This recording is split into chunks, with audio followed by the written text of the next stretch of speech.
దేవుడు చేద్దాం అనుకున్నది నువ్వు చేయడానికి సిద్ధంగా ఉన్నావా? ఆయన నిన్ను క్షమించడానికి సిద్ధంగా ఉన్నాడు. విడాకులు పొంది ఉన్నావా? ఎవరికి కావాలి? జీవితం అంతమైపోలేదే, అది ఒక సంఘటన అంతే. అదే నీ జీవితం కాదు. అబార్షన్ అయ్యిందా? డెలివరీ అవ్వట్లేదా? అది ఒక సంఘటన మాత్రమే, అది జీవితం కాదు. ఓడిపోయావా? జయించలేకపోతున్నావా? అది ఒక సంఘటన మాత్రమే, అది నీ జీవితం కాదు. ఈరోజు నువ్వు లేస్తే దేవుడు నీతో నిలబడడానికి సిద్ధంగా ఉన్నాడు. పిల్లలు పుట్టలేదా? అది ఒక సంఘటన మాత్రమే, అదే నీ జీవితం కాదు. మళ్ళా ప్రయత్నించు. నువ్వు నమ్ముకున్నటువంటి వారు నిన్ను విడిచిపెట్టారా? అది ఒక సంఘటన మాత్రమే, అది జీవితం కాదు. గుర్తుపెట్టుకో, ఒక విషాదము తర్వాతే ఎప్పుడు కూడా దేవుని యొక్క ఆశీర్వాదాలు వచ్చేవి. నీ జీవితంలో ఘోర విషాదం జరిగిందా? నిలబడుండు, ఆశీర్వాదం ఖచ్చితంగా వస్తుంది. గెలవలేనేమో అని అనుకున్నావు, అందుకే ఓడిపోయావు. గెలవలేక కాదు, గెలవగలిగేవాడు ఎన్నిసార్లు ఓడిపోయినా మరలా తిరిగి లేస్తాడు. ఆయనని ఆపడం ఎవరి వల్ల కాదు. గెలిచేవాడు ఎప్పటికైనా గెలుస్తాడు. గతాన్ని విడిచిపెట్టాలి, భవిష్యత్తులోకి వెళ్ళాలి. పౌలు వలె జీవించాలి. గతాన్ని మర్చిపోయాడు, ముందుకు కొనసాగాడు. నీ గతమే నీ హృదయంలో ఉండే నీ కలలకు గొప్ప భయాందోళన కలుగు చేస్తుంది. నీ గతం. It's time for you to forget your past. వారి యొక్క భవిష్యత్తులోకి వెళ్లకుండా ఎందుకు ఉంటున్నారంటే వారు గతంలోనే జీవిస్తున్నారు గనుక. నువ్వు నీ యొక్క గతంలో బందీ అయిపోయి ఉన్నావా? లేకపోతే నువ్వు నీ యొక్క భవిష్యత్తులోకి వెళ్తున్నావా? ఈరోజు నేను గత వారము ప్రారంభించినటువంటి సిరీస్నే ఈ వారం కూడా కొనసాగించాలని చెప్పి ఆశిస్తున్నాను. అదేంటంటే గతము గురించి మాట్లాడుతున్నాను. ఈరోజు అంశం పేరు ఏంటంటే నీ జీవితము నీ నిర్ణయము. నీ జీవితము నీ నిర్ణయము. నీ జీవితము నీ యొక్క నిర్ణయంగా ఉంటుంది. అనేక మంది అనుకుంటా ఉంటారు, ఎలాగండి నా నిర్ణయం ఎలాగవుతుంది, అది దేవుని చిత్తం కదా అని చెప్పి అనుకుంటా ఉంటారు. బట్ దీనికి బేస్ ఫౌండేషన్ ఏంటి అంటే ద్వితీయోపదేశ కాండము 30వ అధ్యాయము 19వ వచనము నేను మీ ముందు పెడుతున్నాను. నేడు జీవమును మరణమును ఆశీర్వాదమును శాపమును నేను నీ ఎదుటను ఉంచి భూమి ఆకాశములు మీ మీద సాక్షులుగా పిలుచుచున్నాను. 20వ వచనంకి అలా వెళ్తున్నట్లయితే నేను ఈ ముందు ఇవన్నీ పెడుతున్నాను, కానీ మీరు జీవమును కోరుకొనుడి అనేటువంటి మాటను మనం చూస్తున్నాం. దేవుడు ఇక్కడ ఏం చేస్తున్నాడంటే 19-20వ వచనంలో నేను మీ ముందు జీవమును పెడుతున్నాను, మరణమును పెడుతున్నాను, ఆశీర్వాదం పెడుతున్నాను, శాపమును పెడుతున్నాను, కానీ మీరు జీవమును కోరుకోండి అని చెప్తున్నాడు. దాని అర్థం ఏంటంటే దేవుడు మిమ్మల్ని కోరుకోండి అని చెప్తున్నాడు. అంటే మీరే నిర్ణయాన్ని తీసుకోవాలి అని చెప్పి దేవుడు ప్రేరేపిస్తున్నాడు. దేవుడు ఎప్పుడు కూడా మనకు అవకాశాలు ఇస్తూ ఉంటాడు, కానీ నిర్ణయం తీసుకుని దానికి కట్టుబడి ఉండాల్సింది మానవులే, నరజాతే. మనము ఆ యొక్క నిర్ణయానికి కట్టుబడి ఉండాలి. మనము ఆ యొక్క నిర్ణయం, దేవుడు మన తరపున ఆయన నిర్ణయం తీసుకోడు, మనమే ఆ యొక్క నిర్ణయం తీసుకునేలాగా ఆయన అవకాశాలు ఏర్పాటు చేస్తాడు. సో దేవుడు మనల్ని అడ్వైస్ చేస్తూ ఉంటాడు. మనం నిర్ణయం తీసుకునేలాగా, జీవాన్ని ఎంచుకునేలాగా దేవుడు ఆ యొక్క అవకాశాలని తయారు చేస్తూ ఉంటాడు. ఎందుకు ఆ యొక్క అవకాశాలు ఇస్తాడంటే, ఎందుకు అటువంటి సలహాలు ఇస్తాడంటే మనకి ఏది మంచిదో ఆయనకి తెలుసు గనుక.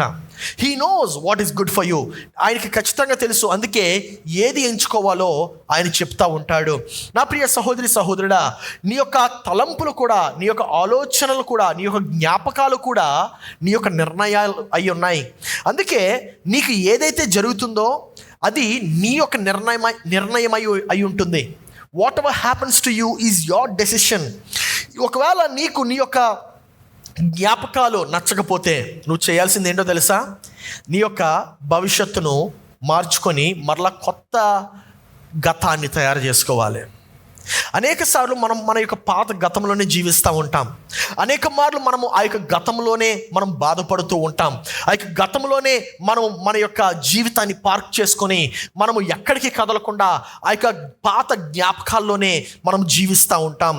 అందుకే పౌలు భక్తుడు అదే మాట చెప్తా ఉంటాడు. ఏమనంటే మనం క్రిందటి వారం చూసాము, ఫిలిప్పీలకు రాసిన పత్రిక 3వ అధ్యాయము 13వ వచనము ఏమని ఉంటుంది అక్కడ అంటే, సహోదరులారా నేను ఇదివరకే పట్టుకొని ఉన్నానని తలంచుకొనను, అయితే ఒకటి చేయుచున్నాను, వెనుక ఉన్నవి మరచి ముందున్న వాటి కొరకై వేగిర పడుచు అనేటువంటి మాటను మనం చూస్తూ ఉంటాం. దాని అర్థం ఏంటంటే, నేను వెనకున్నటువంటి వాటిని మరిచాను, నా యొక్క జ్ఞాపకాలను నేను విడిచిపెట్టాను, నా యొక్క పాత విధానాలను విడిచిపెట్టాను, నా యొక్క పాత పద్ధతులను విడిచిపెట్టాను, నా యొక్క పాత ప్రాచీనమైనటువంటి ప్రవర్తనను నేను విడిచిపెట్టాను. వాటన్నిటిని నేను వదులుకొని ముందున ఏదైతే దేవుడు నా కొరకు సిద్ధపరిచి ఉన్నాడో దాని కొరకు నేను వేగురు పడుతున్నాను అనేటువంటి మాట మనం చూస్తూ ఉంటున్నాం. వేగురు పట్టడం అంటే ఏంటి? What does it mean to strain? ఇంగ్లీష్లో స్ట్రెయిన్ అని ఉంటుంది. వేగురు పట్టడం అంటే ఏంటి? వేగురు పడటం అంటే ఈ యొక్క పదము గ్రీక్ భాషలో రాయబడి ఉందన్నమాట, ఒరిజినల్ టెక్స్ట్లో. ఆ యొక్క గ్రీక్ భాషలో దాని అర్థం ఏంటంటే లీన్, ఆనుకొనటం. అంటే దేని వైపు ఆనుకుంటున్నారు? గతం వైపు కాదు, భవిష్యత్తు వైపు ఆనుకుంటున్నాడంట పౌలు. నా ప్రియ సహోదరి సహోదరుడా, నేను నిన్ను అడిగేటువంటి ప్రశ్న ఏంటంటే, నువ్వు దేని వైపు ఆనుకుంటున్నావు ఈరోజు? గతం వైపు ఆనుకుంటున్నావా, లేకపోతే భవిష్యత్తు వైపు ఆనుకుంటున్నావా? పౌలు ఏమంటున్నాడంటే, నా యొక్క గతాన్ని నేను విడిచిపెట్టాను, నా యొక్క గతాన్ని నేను మర్చిపోయాను. నేను ఒక ఖచ్చితమైనటువంటి నిర్ణయం తీసుకున్నాను. ఏంట నిర్ణయం అంటే, నేను నా యొక్క భవిష్యత్తు వైపు నేను ఆనుకోవాలి. అనేక సార్లు మనము మన యొక్క గతం వైపు ఆనుకుంటూ ఉంటాం. అనేక సార్లు మనము మన యొక్క గతాన్ని పట్టుకొనే మనం జీవిస్తూ ఉంటాం. మన యొక్క భవిష్యత్తు మన కొరకు ఎప్పుడు వెయిట్ చేస్తుందంటే, మనం ఎప్పుడైతే మన యొక్క భవిష్యత్తు వైపు ఆనుకుంటామో. ఆ యొక్క వేగిరి పడటం అంటే దాని అర్థం ఏంటంటే, ఆనుకోవడం అంటే దాని అర్థం ఏంటంటే, అది ఒక ఫోర్స్ పనిచేస్తుంది. వెనక్కి గతముకి ఒక ఫోర్స్, ఒక బలం, ఒక శక్తి ఆకర్షిస్తుంది. అదే రీతిగా భవిష్యత్తు వైపు కూడా ఒక శక్తి ఆకర్షిస్తుంది. నువ్వు ఏ శక్తి వైపు ఆనుకుంటున్నావు ఈరోజు? నువ్వు గతము యొక్క శక్తి, అంటే గతానికి ఒక శక్తి ఉంటుంది. ఏంటో తెలుసండి ఆ శక్తి? అది నిన్ను ఎక్కడికి కదలనీయకుండా బందీగా చేస్తుంది. నిన్ను ఎక్కడికి విడిచిపెట్టకుండా, విడుదల పరచకుండా నిన్ను ఆ యొక్క ప్రాంతంలోనే ఉంచుతుంది. దానికి అంత శక్తి కలిగి ఉంది. నీ యొక్క భవిష్యత్తుకు కూడా ఒక శక్తి ఉంది. ఏమిటో తెలుస్తుంది? నిన్ను ఉన్నతమైనటువంటి స్థానంలోకి తీసుకెళ్లేటువంటి శక్తి. నీ యొక్క భవిష్యత్తుకి ఎటువంటి శక్తి ఉందంటే, నీ యొక్క గతాన్ని విడిచిపెడితే ఆ యొక్క భవిష్యత్తు నిన్ను హెచ్చింపచేసే శక్తి ఉంటుంది. నా ప్రియ సహోదరి సహోదరుడా, అనేక మందికి ఉట్టి భూ ఆకర్షణ శక్తి మాత్రమే తెలుసు. ఏంటండి పాస్టర్ గారు భూ ఆకర్షణ శక్తి అని కొంతమంది ఇంగ్లీష్ మీడియం పిల్లలు ఆలోచిస్తూ ఉంటారు. The law of gravity. Law of gravity మాత్రమే తెలుసు మనకి. కానీ ఇంకొక శక్తి కూడా ఉంది, ద లా ఆఫ్ లిఫ్ట్. ఏంటో తెలుసు అది? ఎప్పుడైతే ఒక పాత్ర, ఒక వెసల్ 180 km/h కన్నా వేగవంతంగా ప్రయాణం చేస్తుందో, అప్పుడు లా ఆఫ్ గ్రావిటీ డీయాక్టివేట్ అయ్యి లా ఆఫ్ లిఫ్ట్ యాక్టివేట్ అవుతుంది. విమానాలు ఆ లా మీదే ఆపరేట్ అవుతూ ఉంటాయి. అందుకే అవి గాల్లోకి ఎగురుతూ ఉంటాయి. అదే రీతిగా నువ్వు నీ యొక్క గతాన్ని విడిచిపెట్టి ఎప్పుడైతే భవిష్యత్తు కొరకు నువ్వు వేగురు పడతా ఉంటావో, నీ యొక్క భవిష్యత్తులోకి మంచి దినాల కొరకు నువ్వు ఎప్పుడైతే ఎదురు చూస్తూ ఉంటావో, అప్పుడు ఏమవుతుందో తెలుసా?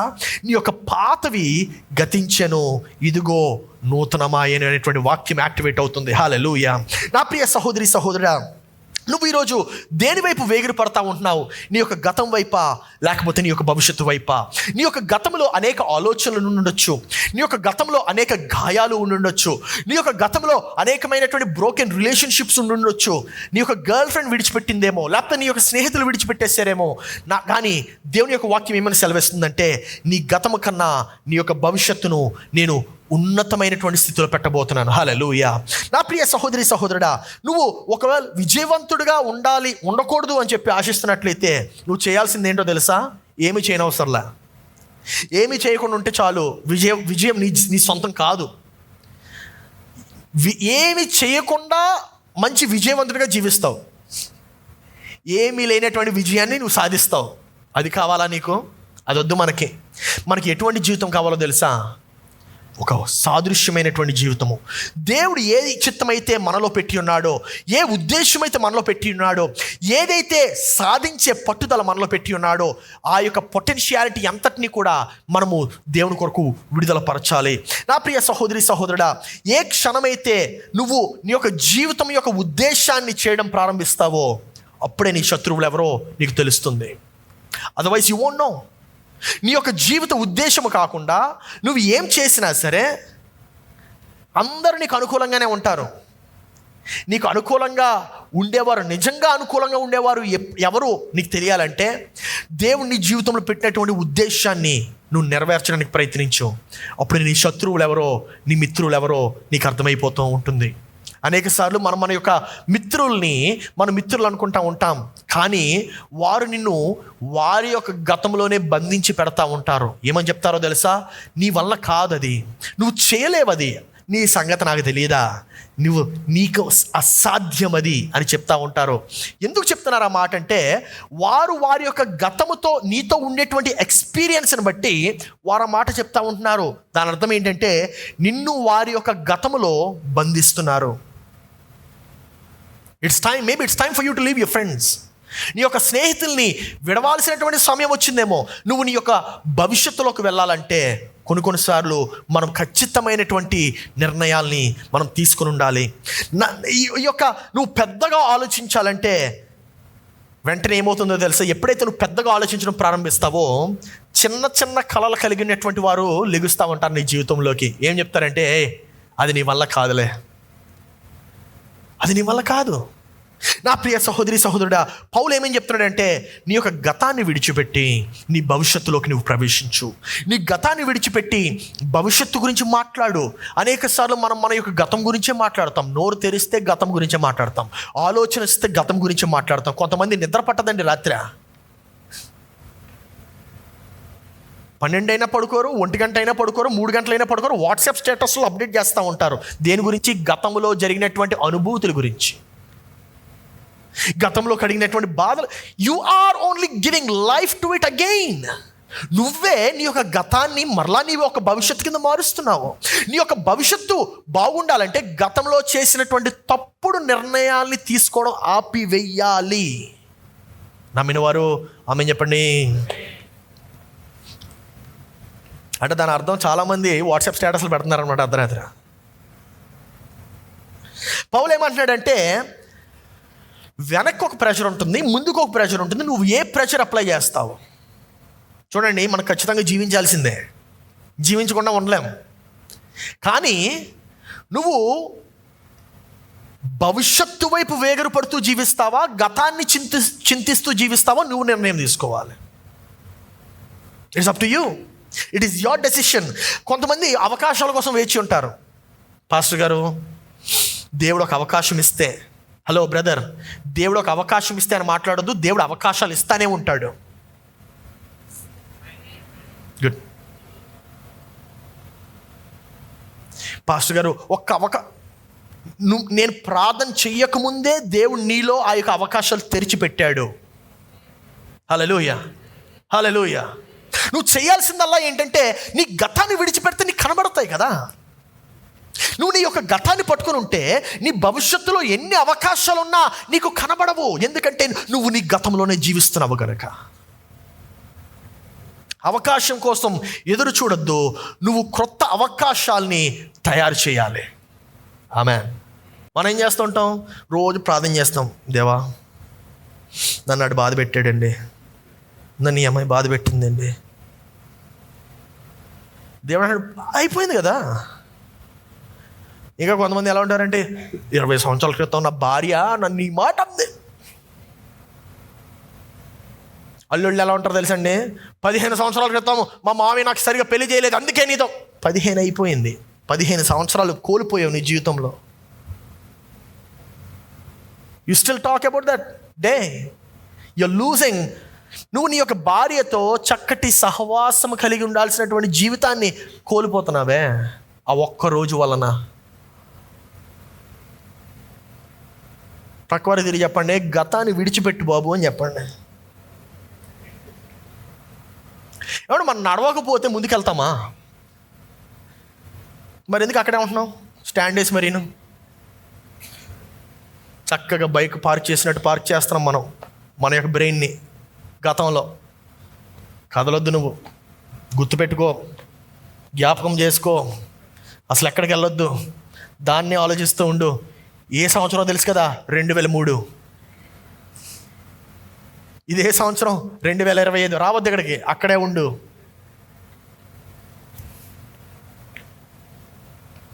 చూడండి పౌలు ఏం చెప్తున్నాడు 14వ వచనంలో. ఏమన్నాడు చూడండి, క్రీస్తు యేసునందు దేవుని ఉన్నతమైన పిలుపునకు కలుగు బహుమానమును పొందువలెనని గురి యొద్దకే. ఏమంటే ఇది మీ మాట చదివిన వెంటనే ఏమనుకుంటా తెలుసా? క్రీస్తు పరలోకానికి పిలిచాడు మనల్ని కదా. మతపరమైన ఆలోచన అది, జీవము కలిగిన ఆలోచన కాదు. సరే సరే, ఇప్పుడు చదవండి, అర్థమవుతుంది. క్రీస్తు యేసునందు దేవుని ఉన్నతమైన పిలుపునకు కలుగు బహుమానమును పొందవలెనని. నువ్వు చచ్చిపోవడం అనుకుంటున్నావా? పరలోకం వెళ్ళిపోవాలనుకుంటున్నావా? కాదు బ్రదర్. ఏమంటే దేవుడు నిజంగా నేను పరలోకం పంపించాలంటే పరలోకంలో పుట్టిస్తాడు కదా. లేదు, పోనీ భూలోకంలో పుట్టించి పరలోకం పంపించాలంటే నువ్వు ఇలా యేసుక్రీస్తుని అంగీకరించిన వెంటనే అవి ఇంకొక పాపం కూడా చేయవు కదా. I able to understand? అర్థమవుతుందండి ఇది. సో అంటే పరలోకం వెళ్ళటం మన యొక్క ఉద్దేశం కాదండి. క్రీస్తు యేసునందు మన కొరకు పెట్టబడినటువంటి ఆ యొక్క బహుమానం అంటే ఆయన సత్క్రియలు చేయటానికి. హల్లెలూయా. ఆయన మన పట్ల మనకు మన ఫేవరెట్ సాంగ్ ఏంటో తెలుసా? చెప్పనా? నవ్వుతారు చెప్తే. పరదేశులము ప్రియులారామను పుడమికి ఎప్పుడు. రక్షింపబడిన తర్వాత క్రైస్తవులు చాలా నెమ్మదిగా ఉంటారు, నిశ్శబ్దంగా. ఎందుకు? మీరు మాట్లాడొద్దండి, మీరు నిశ్శబ్దం కూర్చోండి. అందరికన్నా బోరింగ్ పీపుల్ ఎవరో తెలుసండి? మనమే. మన జీవితంలో కలర్ ఉండదు, మనము కలర్ చేయం. పరదేశంలో పాడుకుంటాం. అండ్ బైబిల్ ఏం చెప్తుంది చూడండి, ఎఫెసీయులకు రాసిన పత్రిక 2వ అధ్యాయం 10వ వచనం చూడండి. మరియు వాటి యందు మనము నడుచుకొనవలెనని దేవుడు ముందుగా సిద్ధపరిచిన సత్క్రియలు చేయుటకై మనము క్రీస్తు యేసునందు సృష్టింపబడిన వారమై ఆయన చేసిన. అర్థమైందండి? ఇప్పుడు పరలోకం కాదు మన ఎజెండా, భూమే మన ఎజెండా. ఆమేన్. ప్రక్కవారు తిరిగి చెప్పండి, నువ్వు ఎక్కడికి వెళ్ళవని చెప్పండి. ఎక్కడండి? ఇప్పుడు పోతా ఎదురు చూస్తుంటారు కొంతమందికి. టైం చూస్తా, దేవుడు ఎప్పుడు, దేవుని చిత్తం అయితే మళ్ళీ. అరే దేవుని చిత్తమేరా బాబు, నీకు బ్రతకడం దేవుని చిత్తం. హల్లెలూయా. నువ్వు జీవింప చేయడం దేవుని జీవము కలిగి ఉండడం దేవుని చిత్తం. కొంతమంది ఫేస్ చూస్తే మళ్ళీ రెండోసారి చూడాలనిపించదు. ఎందుకు తెలుసా? పాస్టర్ గారు అడిగారు నన్ను కొత్తలో, ఆమె ప్రసంగాలు చేయడం స్టార్ట్ చేసిన కొత్తలో అడిగారు, ఏమంటే మీరు ఎలా ప్రసంగం చేస్తున్నారని అడిగారు. అదేం ప్రశ్న? ఏం లేదు, నేను ప్రసంగం చేస్తుంటే అందరూ నా వైపు ఇలా చూస్తారు, ఒక స్పందన ఉండదు, జోక్ వేస్తే నవ్వరు, అర్థమైంది అర్థం కాలేదు నాకు తెలీదు, మీరు చాలా గ్రేట్ అండి అన్న. అలవాటు అయిపోయింది. మనం వాళ్ళకి ట్రైన్ చేయాలి, వాళ్ళు ఎలా స్పందించాలో వాళ్ళకి నేర్పాలి. ఎందుకు? మనం పుట్టుక అలా పుట్టాం కదా, పెంచబడ్డాం, పరలోకం ఫసాడ్ గో. సో పాయింట్ ఏంటంటే, మనము దేవుడు మన జీవితంలో ఏ క్రియలైతే చేయడానికి ఆయన ఉద్దేశించి పెట్టాడో ఆ క్రియలు చేయాలి మనం. హల్లెలూయా. అంతేగాని క్రియలు లేకుండా సచ్చిన శవాల్లాగా, జీవ శవాల్లాగా అసలు ఉండకూడదు. హల్లెలూయా. ఒకసారి చూడండి, ప్రకృతి ఒకసారి నవ్వండి, మీ ఫేస్ చూపించండి. వారికి నవ్వే ఫేస్ ఎలా ఉంటుందో వాళ్ళకి పరిచయం చేయండి ఒకసారి. చూడండి ఎంత బాగుంది. మీరేంటి నా వైపు చూస్తున్నారు? ఇదే ప్రాబ్లం, ఇదే. వీళ్ళు చక్కగా, మీరు చూడండి ఒకసారి, పక్క వాళ్ళు చూడండి, నవ్వుతే ఎంత బాగుంది. ఇప్పుడు సీరియస్ చూడండి.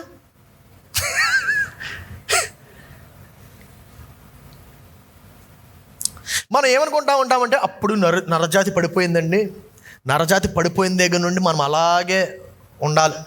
నరజాతి పడిపోయిన తర్వాత యేసుక్రీస్తు ఎందుకు వచ్చాడు అనుకుంటున్నారు? పరలోకాన్ని తీసుకెళ్ళిపోవడానికి కాదు. ఏ నరజాతి అయితే దేవుని యొక్క పనులు చేయకుండా ఆపేసిందో అదే నరజాతిని మరలా దేవుని యొక్క క్రియలు చేయడానికే యేసుక్రీస్తు భూలోకానికి వచ్చాడు. హల్లెలూయా. చెప్పండి కూడా దేవుని స్తోత్రాలు చెల్లించండి. అంతేగాని అంత్యదినమందు దూత బూరనూదు చుండగా కాదు, నేను కూడా చేరియుందున్ తెలుసు, అందరికీ తెలిసి పాట, ఫేవరెట్ సాంగ్ కదా. నేను ఇప్పుడు పాడరే, చేరి నేను కూడా చేరి నేను కూడా చేరి. ఎందుకండి ఎప్పుడు పోతావో తెలియదు, అప్పుడు వరకు ఎందుకు నేను కూడా ఆపమ్మా, అంతే కదా. ఎప్పుడు పోతామని తెలుసా? తెలియదు. అప్పుడు వరకు మనం ఏం చేయాలి? చక్కగా పని చేసుకోవాలి. హల్లెలూయా. అప్పుడు వరకు ఏం చేయాలి? మనం చక్కటి మహిమార్థకరమైనటువంటి జీవితం జీవించాలి, అంతేగాని గతములో జీవించకూడదు. ఎటువంటి జీవితం అండి? హల్లెలూయా. అంటే నువ్వు నడుస్తున్నప్పుడు అబ్బా వీడురా దేవుని కుమార్తె అనిపించాలి, అంతేగాని ఎక్స్ప్రెషన్ లేనటువంటి ఫేస్ పెట్టుకొని జీవించొద్దు. ఆమేన్. అన్నిటికన్నా బోరింగ్ థింగ్ ఏంటో తెలుసా? రక్షింపబడిన తర్వాత వెయిట్ ఏమంటే ఈ పొజిషన్ ఎప్పుడు వస్తుంది మనకి? ఆ శవపీఠికలో కొంతమంది కుర్చీ వేసుకొని వెయిట్ చేస్తారు చర్చ్కి వచ్చి, ఈరోజు తీసుకెళ్ళిపోతాడేమో దేవుడిని అని. నేను కొంతమంది హాల్లో కూర్చొని వెయిట్ చేస్తారు, దేవుడు తీసుకెళ్ళిపోతాడు చూద్దాం ఈరోజు.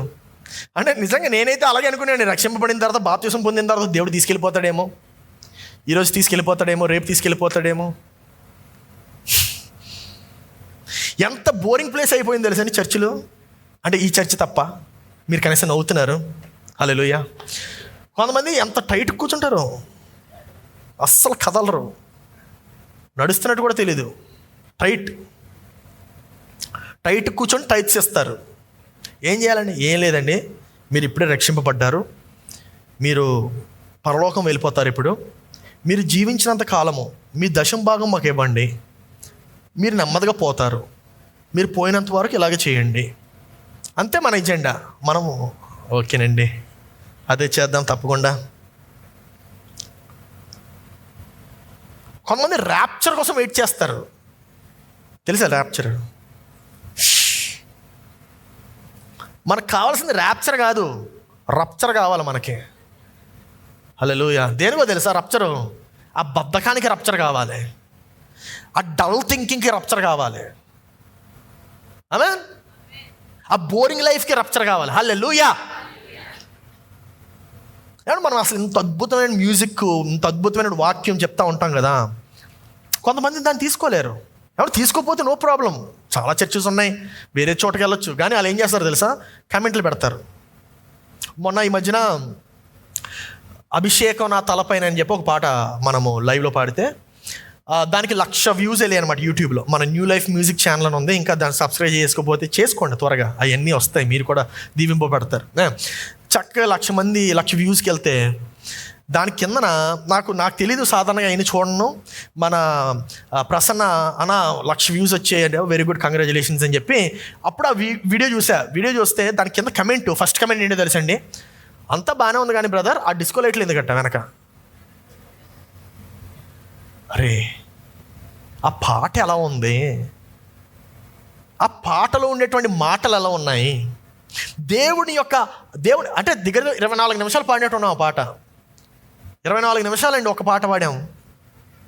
అవన్నీ విడిచిపెట్టి డిస్కో లైట్లు ఏంటి, ఇంకొంతమంది పాస్టర్ గారు మాకు మీ భార్య అసలు నచ్చలేదండి అంటారు. ఎందుకండి? ఏమన్నా చీర ఎందుకంటే అలాగేసుకుంది, ప్రైజ్ గాడ్ అని. మీకు నచ్చకపోవడం నాకు కూడా కావాలి, మీకు నచ్చితే చాలా ప్రాబ్లమ్స్. హల్లెలూయా.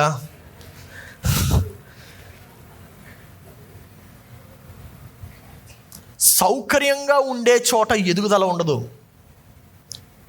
సౌకర్యంగా ఉండే చోట ఎదుగుదల ఉండదు. ఒకసారి అలాగే నాకు తెలిసిన ఒక ఆయన, నేను వైజాగ్ పోతా అన్నాడు. ఎందుకు పోతా అన్నాను? అక్కడైతే సౌకర్యంగా ఉంటుంది అన్నాను. సౌకర్యంగా ఉంటుందా? ఏం చేస్తావు ఏంటంటే, ఏం లేదు బైక్ వేసుకొని అన్ని వీధులు తిరిగేస్తాను అన్నాడు. అది ఎక్కడ కూడా తిరగచ్చు కదా అన్నాను. లేదు అక్కడైతే నాకు వీధులన్నీ తెలుసు, తిరుగుతాను అన్నాడు. సో ఇప్పుడు బేసిక్గా తిరగడానికి వైజాగ్ వెళ్తున్నావు, ఇక్కడ ఉంటే డబ్బులు సంపాదిస్తావు, పని చేసుకోవచ్చు. వైజాగ్ వెళ్ళి ఏం చేస్తావు? అలా మా నాన్నగారు ఉన్నారండి కదా, ఆయన పెడతా ఉంటే మనం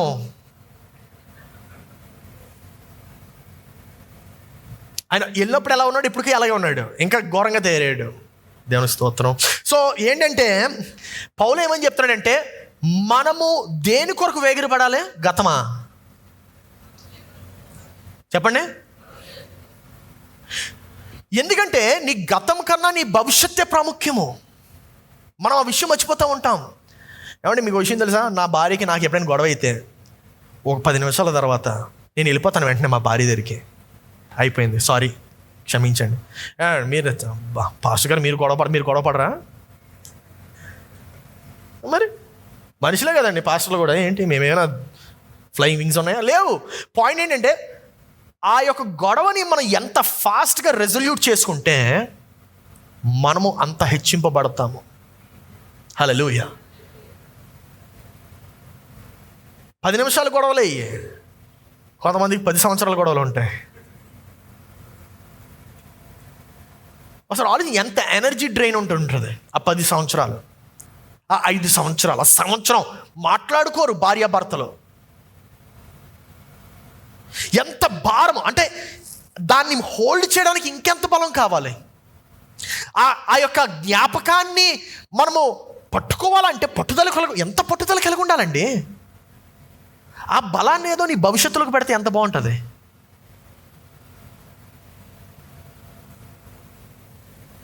నువ్వెందుకు పుట్టావో తెలుసా? ఈ యొక్క భూమిని తలక్రిందులు చేయడానికి పుట్టావు. దాని వైపు పెట్టి నీ బలాన్ని, నీ జ్ఞాపకం వైపు కాదు, నీ గతం వైపు కాదు. నీ యొక్క బలము, నీ యొక్క శక్తి నీ భవిష్యత్తు వైపు ఉండాలి, విరిగిపోయినటువంటి ఆ యొక్క గాయాల వైపు కాదు. హల్లెలూయా. మరి పౌలు ఏం మర్చిపోవాలి? ఏం మర్చిపోయాడు అసలు Paul? What did he forget? Paul ఏం మర్చిపోయాడు తెలుసా? ఆయన ఒక నరహంతకుడని మర్చిపోయాడు.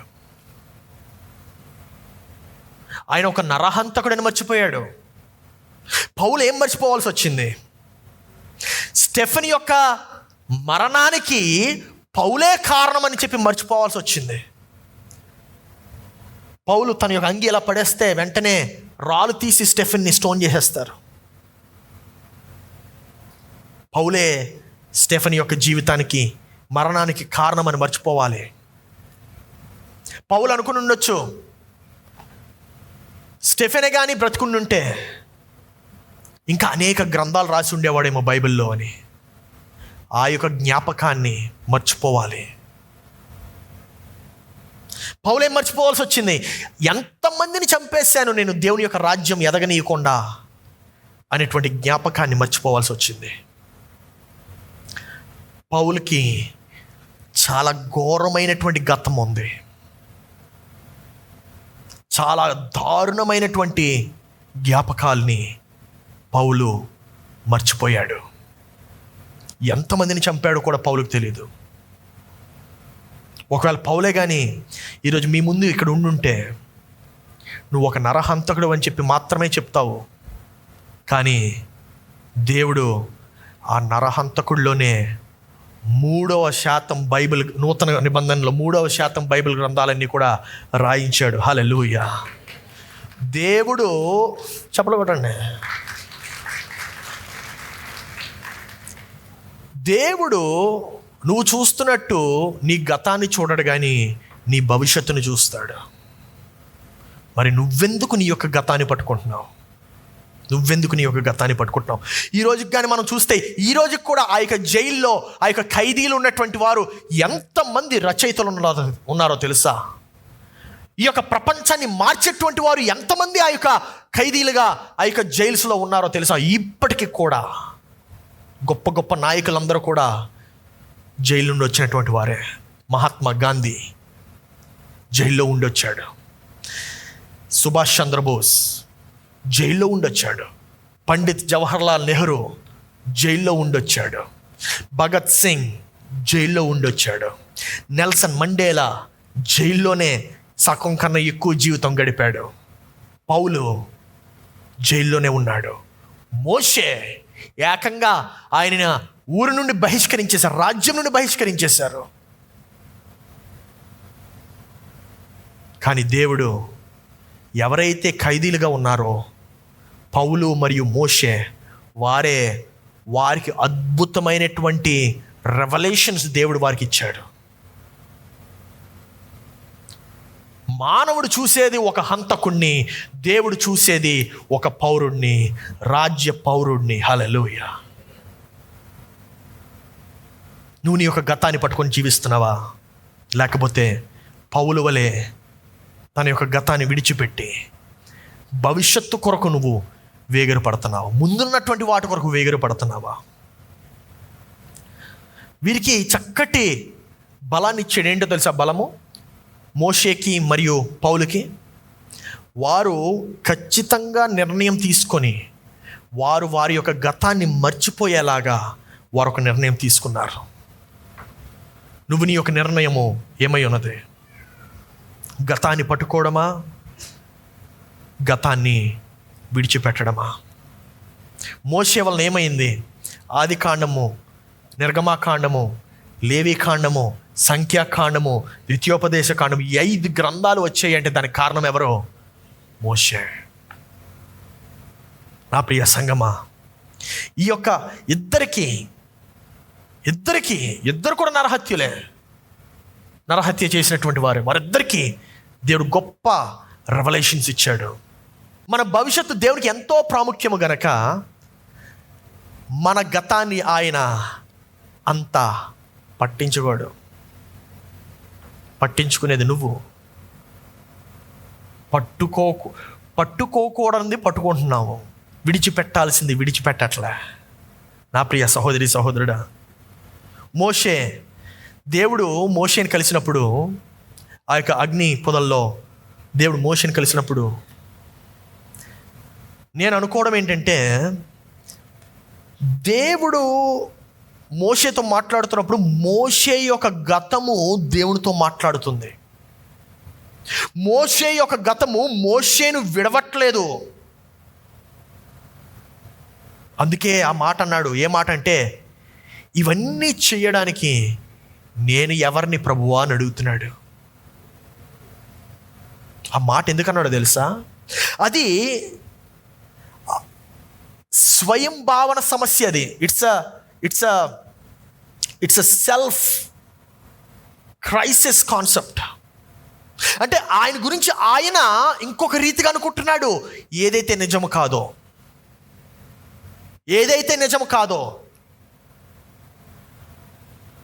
నీ గురించి నువ్వు కూడా అలాగే అనుకుంటున్నావేమో. నేను ఫలానా కుటుంబంలో పుట్టాను, ఫలానా కులంలో పుట్టాను, ఫలానా గోత్రంలో పుట్టాను, నేను ఇంతే. Stop believing the lies of the devil. అపవాది యొక్క ఆలోచనల్ని, అపవాది యొక్క తంత్రాల్లో పడవటము, అపవాది యొక్క అబద్ధాల్లో జీవించడము ఇకపై ఆపివేయి. దేవుడు నీ ద్వారా గొప్ప క్రియలు చేద్దాం అనుకుంటున్నాడు. మోషే ఎప్పుడైతే తనపైన తన సందేహపడ్డాడో, దేవుడు మోషే అసలు ఎవరో పరిచయం చేశాడు. నా ప్రియ సహోదరి సహోదరుడా, ఈరోజు నువ్వు నీపైన సందేహపడుతున్నావా? దేవుడు చేద్దామనుకున్నది నువ్వు చేయడానికి సిద్ధంగా ఉంటే, నీ గతాన్ని క్షమించడానికి కూడా దేవుడు సిద్ధంగా ఉంటాడు. దేవుడు చేద్దామనుకున్నది నువ్వు చేయడానికి సిద్ధంగా ఉన్నావా? ఆయన నిన్ను క్షమించడానికి సిద్ధంగా ఉన్నాడు. విడాకులు పొంది ఉన్నావా? ఎవరికి కావాలి? అది జీవితం కాదే, జీవితం అంతమైపోలేదే. అది ఒక సంఘటన అంతే, అదే నీ జీవితం కాదు. అబార్షన్ అయ్యిందా? డెలివరీ అవ్వట్లేదా? అది ఒక సంఘటన మాత్రమే, అది జీవితం కాదు. ఓడిపోయావా? జయించలేకపోతున్నావా? అది ఒక సంఘటన మాత్రమే, అది నీ జీవితం కాదు. ఈరోజు నువ్వు లేస్తే దేవుడు నీతో నిలబడడానికి సిద్ధంగా ఉన్నాడు. మిస్క్యారేజ్, దాంట్లోనే జీవిస్తూ ఉంటారు కొంతమంది, మరలా ప్రయత్నించరు. అది ఒక సంఘటన మాత్రమే, అది జీవితం కాదు.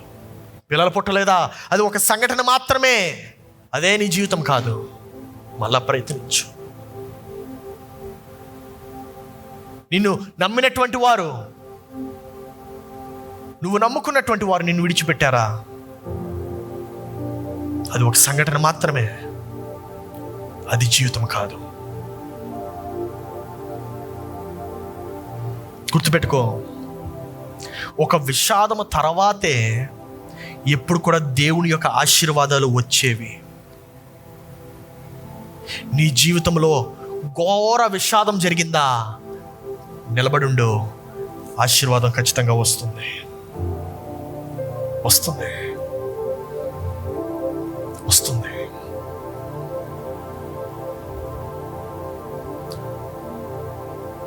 నువ్వు ఎందుకు ఓడిపోయావంటే గెలవలేనేమో అని అనుమానపడ్డావు గనుక ఓడిపోయావు, అంతేగాని గెలవలేక కాదు. మళ్ళీ చెప్తున్నాను, జాగ్రత్త వినండి. నువ్వు ఎందుకు ఓడిపోయావు అప్పుడంటే గెలవలేనేమో అని అనుకున్నావు, అందుకే ఓడిపోయావు, గెలవలేక కాదు. గెలవగలిగేవాడు ఎన్నిసార్లు ఓడిపోయినా మరలా తిరిగి లేస్తాడు. ఆయనని ఆపడం ఎవరి వల్ల కాదు, ఆయనని ఆపడం ఎవరి తరము కాదు. గెలిచేవాడు ఎప్పటికైనా గెలుస్తాడు. హల్లెలూయా, ఎప్పటికైనా గెలుస్తాడు. పౌలులా ఉండాలి మనం, పౌలు వలె గతాన్ని విడిచిపెట్టాలి, భవిష్యత్తులోకి వెళ్ళాలి. పౌలు వలె జీవించాలి. గతాన్ని మర్చిపోయాడు, ముందుకు కొనసాగాడు. మన గతము కన్నా మనతో ఎక్కువగా జీవించేది ఏది ఉండదు. నీ గతమే నీతో ఎక్కువగా జీవిస్తుంది. నువ్వు అనుమతిస్తే అది నిన్ను నీడలా వెంటాడి నీ భవిష్యత్తు మీద అది దాడి చేస్తుంది.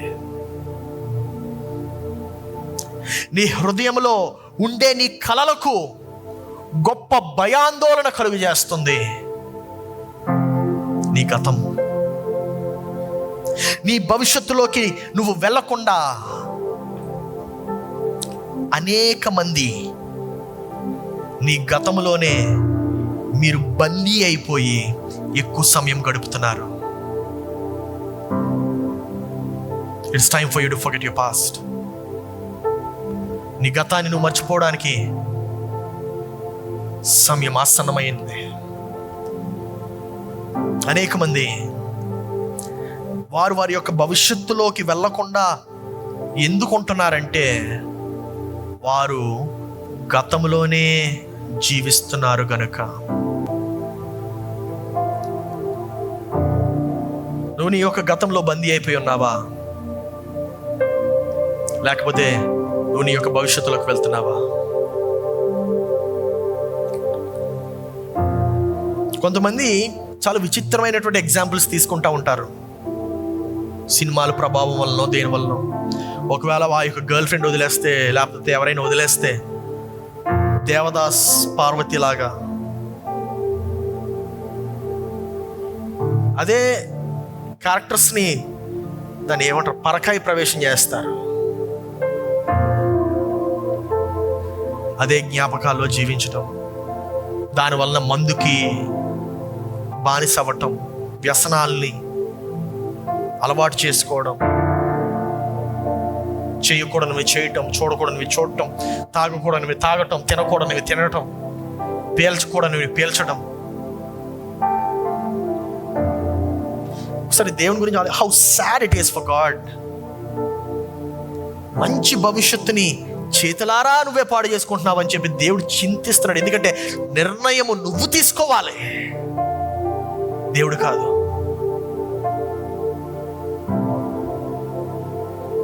నీ భవిష్యత్తు మారాలంటే ఆ నిర్ణయం నువ్వు తీసుకోవాలి. ఒకవేళ ఒక ₹1,00,00,000 డైమండ్ రింగ్ని నేను తీసుకున్నట్లయితే నా చేతిలో, ఆ ₹1,00,00,000 డైమండ్ రింగ్ని నేను తీసుకొని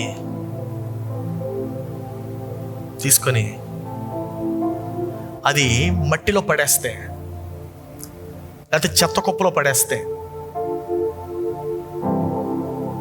దాని విలువ తగ్గిపోద్దండి?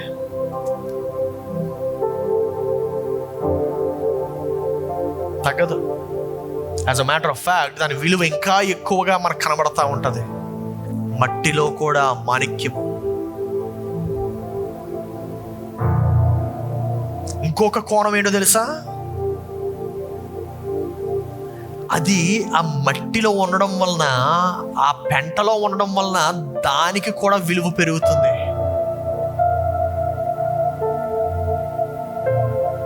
నువ్వు కూడా అలాగే ఒక చిన్న స్థాయిలో పుట్టావేమో,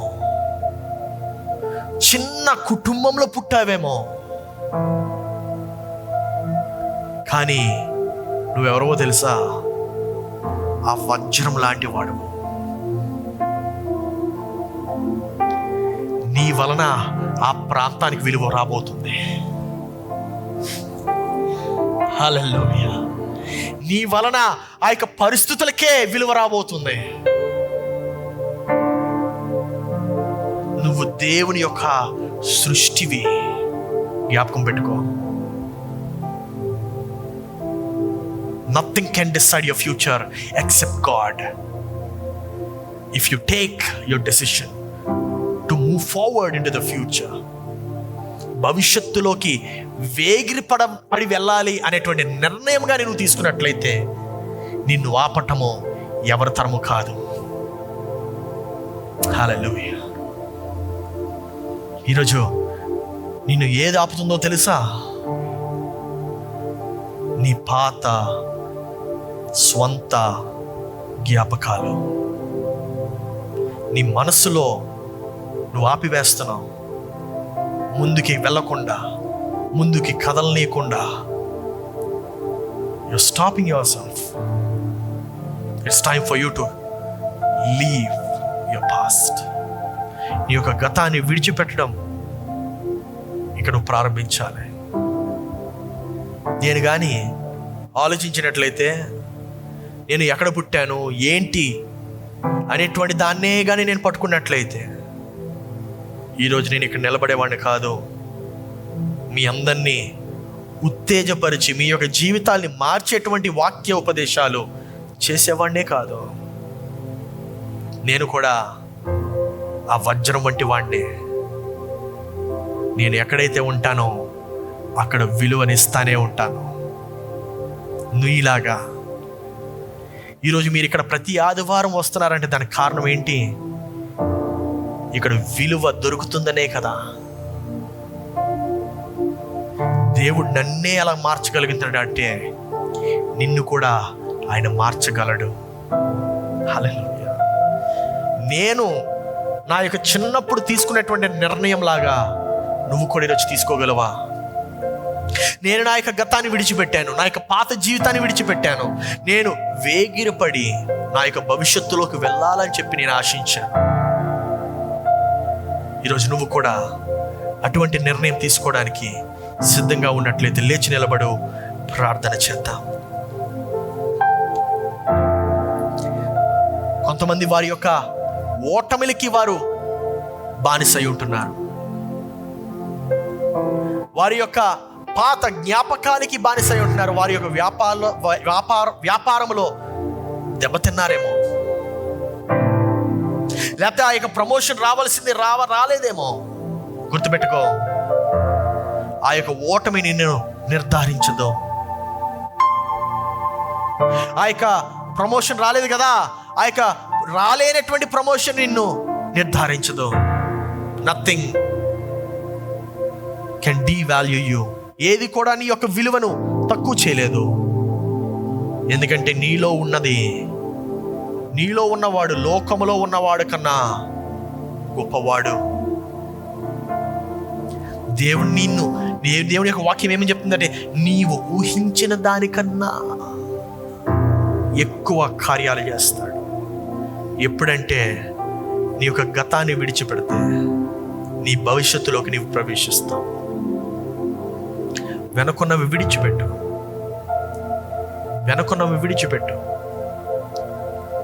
ముందుకి వేగిరపడు.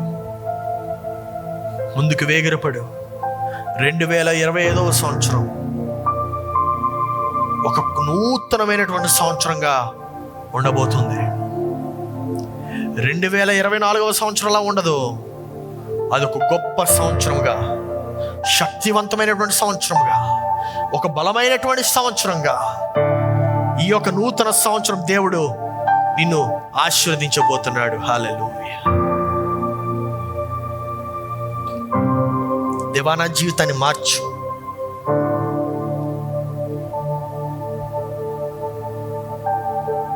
నా యొక్క ఆలోచనను మార్చు. పెంట కుప్పలో పడివేయబడిన ఒక వజ్రం విలువ ఎన్నటికీ మారదు. నీవు ఏ పరిస్థితిలో ఉన్నా నీ యొక్క విలువ మారదు.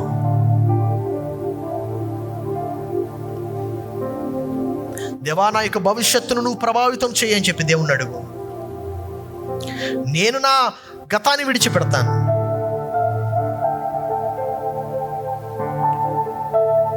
ఎవరినైతే క్షమించాలో వారిని క్షమిస్తాను, ఎవరినైతే విడిచిపెట్టాలో వారిని విడిచిపెడతాను, ఏదైతే వదిలేయాలో దాన్ని వదిలిపెడతా. ఏ జ్ఞాపకాలనైతే నేను విడిచిపెట్టాలో ఆ జ్ఞాపకాలను విడిచిపెడతాను. ఏ గాయాలనైతే నేను మోస్తున్నానో ఆ యొక్క గాయాలని నేను విడిచిపెడతాను ప్రభువా. ఏ బంధకాలైతే నన్ను ఇంకా బంధించి ఉంటున్నాయో ఆ యొక్క పాపమును, ఆ యొక్క శాపమును ఈ ఉదయకాలమున నీ సన్నిధిలో విడిచిపెడుతున్నాను ప్రభు. నన్ను నూతన పరచు, నన్ను బలవంతుడిగా చేయి, నన్ను శక్తివంతుడిగా చేయి. నీ కార్యాల కొరకు నన్ను సిద్ధపరచు. నీ నూతన కార్యాలు నన్ను చేయి, నీ నూతన కార్యాలు నాలో చేయి. ఇవిగో పాతవి గతించెను, సమస్తము నూతనమైనటువంటి వాగ్దానం నా జీవితంలో రుజువు చేయి.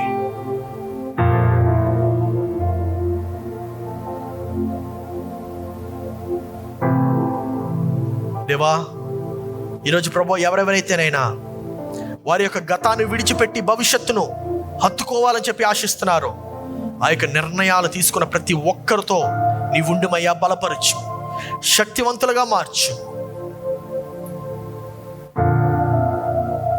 యేసయ్యా, నీకే స్తుతి, స్తోత్రాలు, ఘనత, మహిమ, ప్రభావాలు తెలియపరుస్తూ వేయబడిన ప్రతి కానుకను దీవించు, ఆశీర్వదించు.